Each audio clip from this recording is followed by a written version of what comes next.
आदि में वचन था और वचन परमेश्वर के साथ था और वचन परमेश्वर था। यही आदि में परमेश्वर के साथ था। सब कुछ उसी के द्वारा उत्पन्न हुआ और जो कुछ उत्पन्न हुआ है उसमें से कोई भी वस्तु उसके बिना उत्पन्न नहीं हुई। उसमें जीवन था और ये जीवन मनुष्यों की ज्योति था। ज्योति अंधकार में चमकती है, परंतु अंधकार ने उसे ग्रहण ना किया। वो जगत में था और जगत उसके द्वारा उत्पन्न हुआ, परंतु जगत ने उसे नहीं पहचाना। वो अपने घर आया और उसके अपनों ने ही उसे ग्रहण नहीं किया, परंतु जितनों ने उसे ग्रहण किया उसने उन्हें परमेश्वर की संतान होने का अधिकार दिया, अर्थात उन्हें जो उसके नाम पर विश्वास करते थे। वे ना तो रक्त से, ना शरीर की इच्छा से और ना मनुष्य की इच्छा से उत्पन्न हुए हैं, परंतु परमेश्वर से उत्पन्न हुए हैं। वचन देहधारी हुआ, उसने अनुग्रह और सच्चाई से परिपूर्ण होकर निवास किया। हमने उसकी ऐसी महिमा देखी जैसी पिता के इकलौते पुत्र की महिमा। उसके अनुग्रह की परिपूर्णता से हम सब ने अनुग्रह प्राप्त किया, अर्थात अनुग्रह पर अनुग्रह, क्योंकि व्यवस्था तो मूसा के द्वारा की गई थी, परंतु अनुग्रह और सच्चाई यीशु मसीह के द्वारा पहुंची। परमेश्वर को किसी ने कभी नहीं देखा, परंतु एकमात्र परमेश्वर पुत्र ने जो पिता की गोद में है उसे प्रकट किया। देखकर जहां की हालत को यूं तरस खाया उसने, छोड़कर आसमां को जमीन पर आशियां बनाया उसने। मुंह फेर कर क्यों चला फिर भी ऐ नादान इंसान, तेरी ही खातिर अपने आप को सूली पर चढ़ाया उसने। कुर्बान हो गया वो पापी जहां के खातिर, सूली पे चढ़ गया वो जग के गुनाह के खातिर, जग के गुनाह के खातिर। बख्शी हमें आजादी, कुर्बानी मेरे मसीह की। सुनी जहान है क्या हालत की है मसीह की, कैसे बयां करूं मैं मुसीबत मेरे मसीह की, कैसे बयां करूं मैं मुसीबत मेरे मसीह की।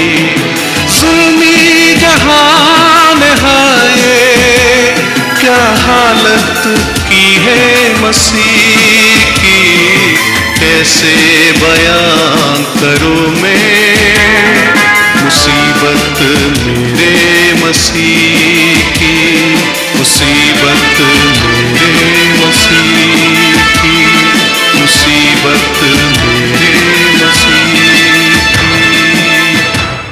Hallelujah, hallelujah. यरूशलेम के निवासियों, परमेश्वर की जय जयकार करो। तुम जो यरूशलेम की मुक्ति की राह देख रहे थे, आनंद मनाओ, आनंद मनाओ, क्योंकि जिसकी राह तुम देख रहे थे वही यीशु मसीह आज पैदा हो गया है। आनंद मनाओ, परमेश्वर का धन्यवाद करो, धन्यवाद करो, क्योंकि उसने हमारे बीच एक ऐसा उद्धारकर्ता भेजा है जिसके हाथों में हमारी मुक्ति है। उसकी स्तुति करो। तब यूसुफ और मरियम गलील प्रदेश में अपने नगर नासरत को लौट गए। जरा सुनिए, क्या बात? हम लोग पूर्व से आए हैं और एक अद्भुत चमकते तारे की अगुवाई से यहाँ आ पहुंचे हैं।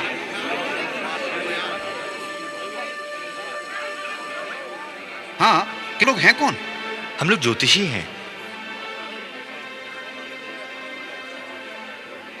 उस तारे में ऐसी कौन सी खास बात है जो आप लोग इतनी दूर से यरूशलेम आए हो? वो तारा ये दर्शाता है कि यहूदियों के राजा का जन्म हो चुका है।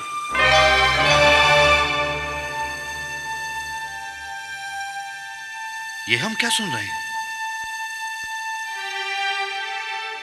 जी हाँ, धर्मशास्त्र में लिखा है। क्या आप बता सकते हैं कि उस राजा का जन्म कहाँ हुआ है? नहीं, हमें तो मालूम नहीं। बहुत आश्चर्य की बात है, हम उस तारे का पीछा करते हुए पूर्व से यहां आए हैं, और आप लोग यहां रहते हुए भी आपको यह नहीं मालूम कि आपके राजा का जन्म कहां हुआ है।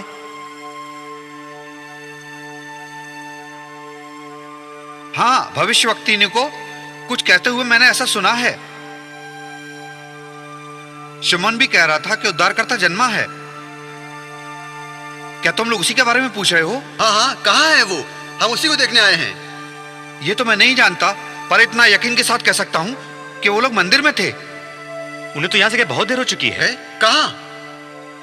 आओ हम मंदिर में पता लगाएं। मंदिर कहाँ है? वो उधर।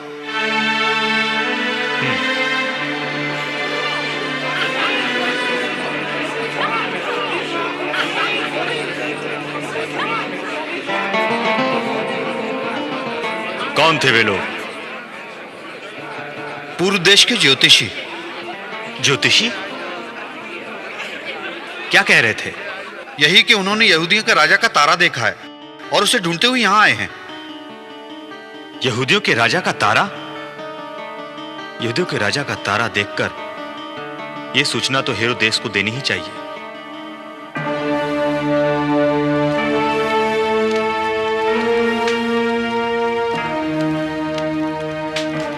महाराज हेरोद की जय हो।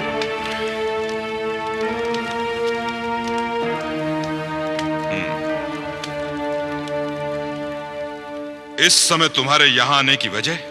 क्षमा याचना महाराज, सूचना अति आवश्यक है जिसे आप तक पहुंचाना आवश्यक समझता हूं। क्या खबर लाए हो? 3 विदेशी पूर्व दिशा से आए हैं। उनके कुछ साथी भी हैं। वे नगर के बाहर ही ठहरे हैं। वे यहूदियों के राजा जिनका जन्म हुआ है उनके बारे में पूछताछ कर रहे थे। तुम क्या कह रहे हो? क्षमा महाराज, ऐसा वे लोग कह रहे हैं। उन्होंने और क्या कहा? वे ये भी कहते हैं कि उन्होंने नए बालक के जन्म का तारा देखा है और वे तारा का पीछा करते करते यहां तक पहुंच चुके हैं। क्या वे इसी तारे के बारे में बता रहे हैं महाराज? जिसे देखकर हम भी सोच। मेरे लिए कोई आज्ञा महाराज? मेरे लिए कोई आज्ञा? तुरंत जाओ और जाकर न्याय गुरु और महायाजकों को इसी समय बुला कर लाओ ताकि हम उनसे कुछ आवश्यक और महत्वपूर्ण बातें पूछ सकें। जाओ। हाँ महाराज।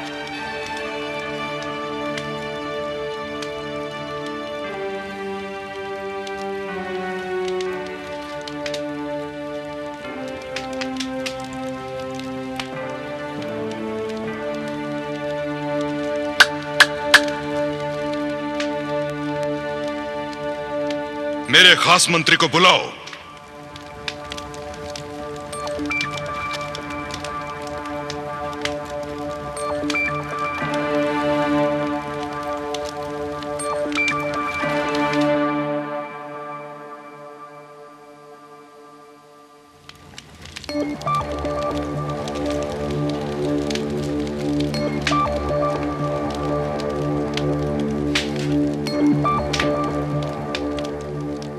मंत्री सुनो। महाराज हेरोद की जय हो। क्षमा याचना महाराज। उन्हें लेकर आओ। हाँ महाराज।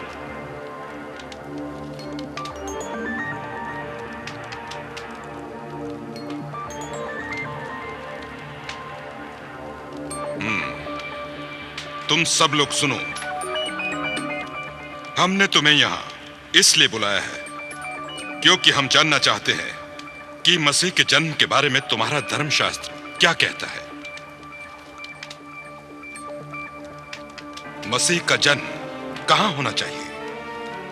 महाराज, यहूदिया के बेतलहम में, क्योंकि भविष्यवक्ता के अनुसार यूं लिखा गया है कि हे बेतलहम जो यहूदा के देश में है, तू किसी रीति से यहूदा के अधिकारियों में सबसे छोटा नहीं है, क्योंकि तुम में से एक अधिपति निकलेगा जो मेरी प्रजा और इज़राइल की रखवाली करेगा। हाँ महाराज। हाँ महाराज। महाराज, केवल आप ही इस बात से इतना चिंतित नहीं हैं, हम भी इस बात से काफी चिंतित हैं। नगर में चारों ओर जो अफवाह हन्ना और शिमोन ने फैलाई है, उसके समाधान में हमें क्या करना चाहिए? क्योंकि नगरवासी इस समाचार से काफी उत्साहित हैं।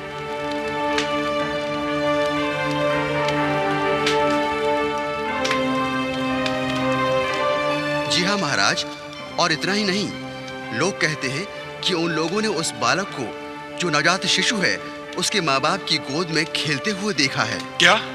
जी हाँ महाराज। वो बालक यरूशलेम में है और मैं तुम्हारा राजा। मुझे अभी पता चल रहा है। कहां है वो बालक?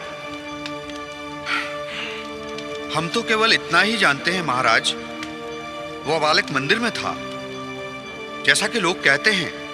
इसका मतलब ये हुआ कि पर अभी कोई नहीं जानता कि वो बालक कहां है। वो अवश्य बैतलहम गए होंगे। तुम जा सकते हो, परंतु सावधान रहना। जो कुछ भी तुम सुनो वो तुरंत हमें सूचित करो।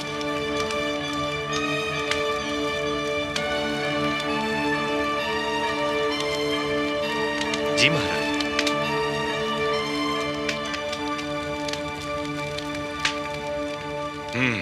तुम क्या समझते हो? जी महाराज, यह संभव हो सकता है कि वे अभी यरूशलेम में ही ठहरे हों, पर आपकी चिंता का कोई कारण नहीं दिखाई देता।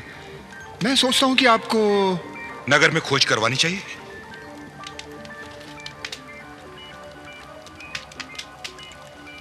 पर तुम सुनो, अपने सिपाहियों को नगर के चारों ओर भेज दो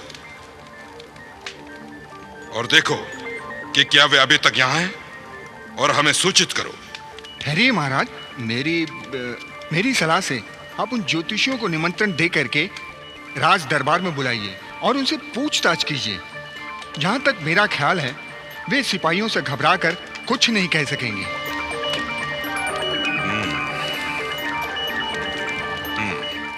तुम ठीक कहते हो। अपने आदमियों को भेजो उन्हें ढूंढने के लिए, और फिर तुम जाकर उन ज्योतिषियों को चुपके से निमंत्रण दो कि हमने प्रीति भोज पर बुलाया है। जी महाराज।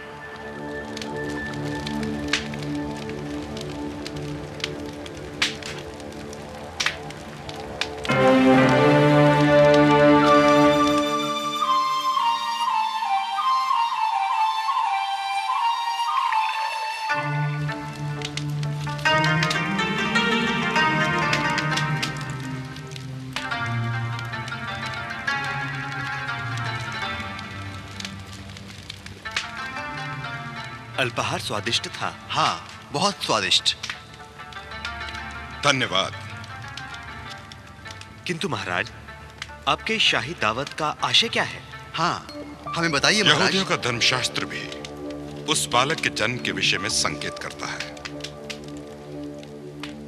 न केवल इस्राएल की प्रजा, लेकिन हम भी उसकी बाट जोह रहे हैं। मगर हम कितने बदनसीब हैं कि यहां के महाराज होते हुए भी उस बालक के जन्म के विषय में अनजान है। जबकि सच्चाई यह है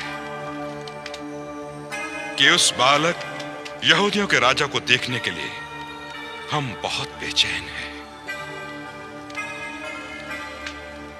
हम सब भी आश्चर्यचकित हैं, आप यहाँ के राजा होते हुए भी। इसीलिए तो आपको बुलाया है।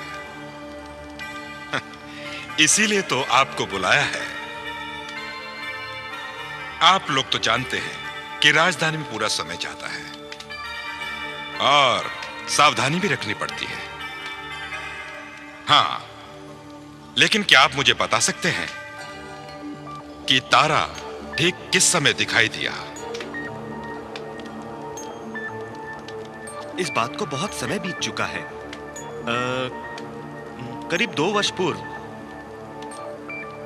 पर क्या यहूदी धर्मशास्त्र इसके जन्म स्थान के विषय में कुछ जानकारी देता है? महाराज, पूरे शहर की छानबीन हो चुकी है, पर ऐसा लगता है जैसे वो दूसरे शहर चले गए हैं। हाँ, बैतलहम। बैतलहम वो कहाँ है? यरूशलेम से दक्षिण में लगभग 9 किलोमीटर दूर। आप लोग जाइए और उस बालक का ठीक ठीक पता लगाइए। उसके विषय में मालूम कीजिए, और जब वो मिल जाए तो हमें समाचार दीजिए, ताकि हम भी आकर उसे प्रणाम करें।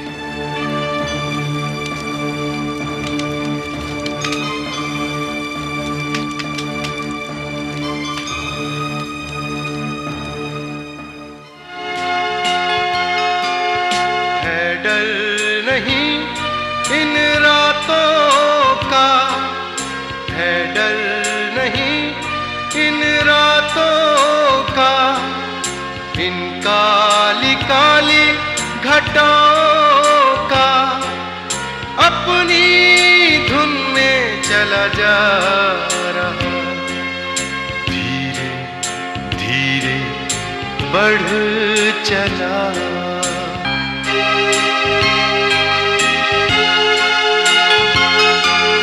सजदे की खातिर ये चल दिए, सजदे की खातिर ये चल दिए, सोना लोभान गंधरस लिए, दर्शन को चला जा रहा, धीरे धीरे बढ़ चला।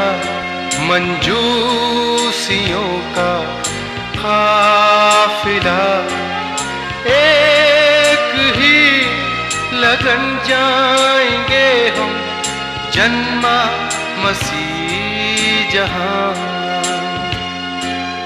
धीरे धीरे बढ़ चला। परमेश्वर की महिमा हो। परमेश्वर का धन्यवाद हो। यहूदियों के राजा के रूप में तेरी महिमा देखी। और हाँ प्रभु, और उद्धारकर्ता मुक्तिदाता के रूप में तेरी महिमा देखी। और हाँ प्रभु, तेरी महिमा के राज्य का अंत कभी ना हो, कभी ना हो। आमीन।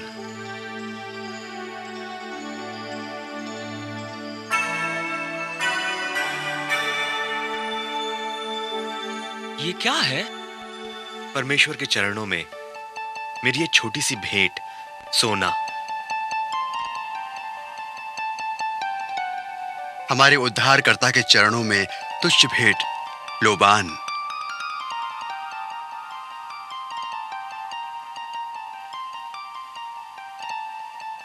हमारे मुक्तिदाता के आगमन की खुशी में गंधरस।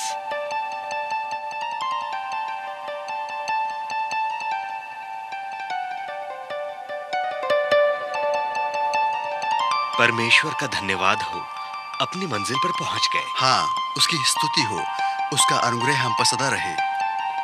प्रभु के दर्शन पाकर हम धन्य हुए।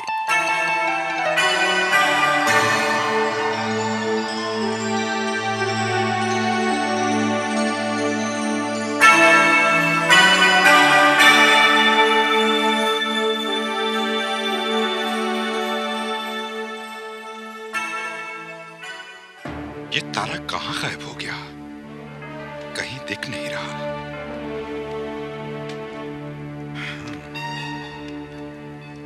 मेरा सलाहकार।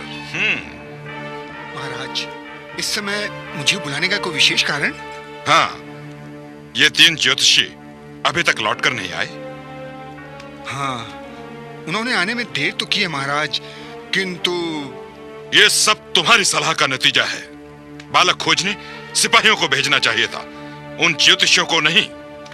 महाराज, मैंने सोचा कि आप भूल गए होंगे और आपका क्रोध शांत हो गया होगा, किंतु महाराज, मैं ये कैसे सहन कर सकता हूं कि महाराज हेरोदेस धार्मिक आस्था और भविष्यवाणी के आधार पर एक बालक के सामने झुककर दंडवत करें? सत्य, बिल्कुल सत्य। हम राजा हेरोदेस उस बालक को दंडवत कैसे कर सकते हैं? लेकिन तुम मूर्ख सलाहकार, तुमने नहीं देखा उन 3 विदेशियों ने मुझे धोखा दिया, और यह सब तुम्हारी वजह से, सिर्फ तुम्हारी वजह से। यदि भविष्यवाणी सच हुई तो क्या होगा? तुमने सोचा हम तुम्हारे साथ क्या कर सकते हैं?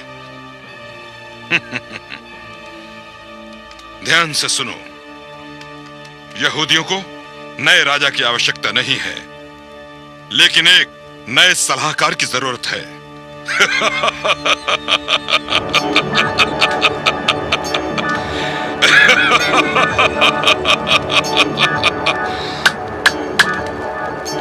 सेना नायक को बुलाओ।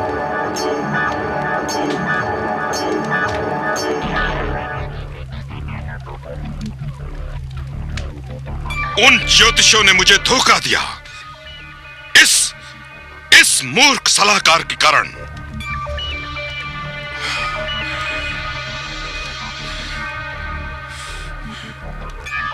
उनके बताए हुए समय के अनुसार लगभग 2 वर्ष पहले उन्होंने तारा देखा था।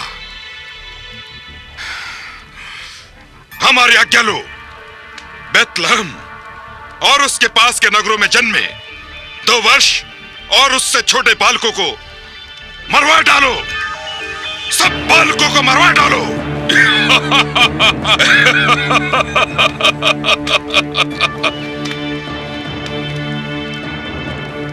किंतु महाराज, आपकी प्रतिष्ठा पर आज हम कुछ सुनना नहीं चाहते, हम कुछ सुनना नहीं चाहते।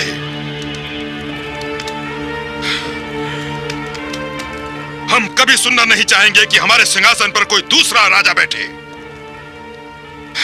हम सारी सीमाएं पार कर जाएंगे, यहां तक कि बच्चों को भी मरवा डालना पड़े।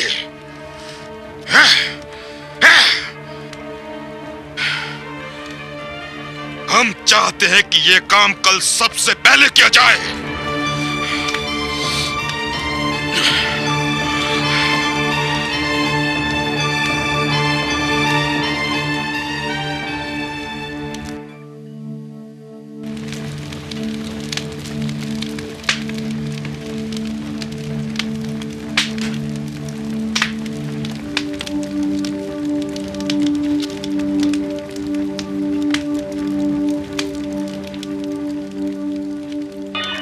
हे बालक, सावधानी पूर्वक मेरी चेतावनी सुन और जैसा मैं कहता हूं वैसा ही कर। आवाज तुझको दे रहा है, गुनहगार राजा। मार्ग हूं मैं मुक्ति का, आ तू मेरे पास आ जा। ऐसी बुलाहट है तेरे लिए मेरे प्रभु की आस। कलवरी से बह रही है खून की जो धार। ये है मेरे लिए मेरे मसीहा का प्यार। कलवरी से बह रही है खून की जो धार।